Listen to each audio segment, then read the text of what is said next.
కరివేపాకు వేసుకోవాలి. స్మెల్ అనేది మంచిగా వస్తుంది.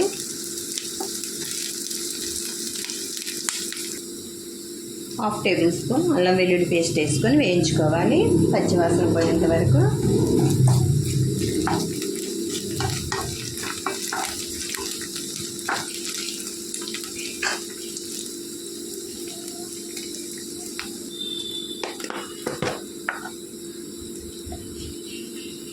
ఒక టేబుల్ స్పూన్ పసుపు వేసుకోవాలి. ఒక 2 టేబుల్ స్పూన్ దాకా కారం వేసుకోవాలండి.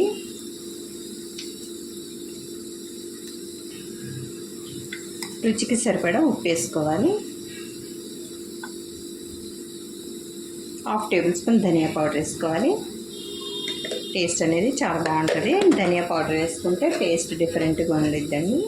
ఒకసారి కలిపేసుకొని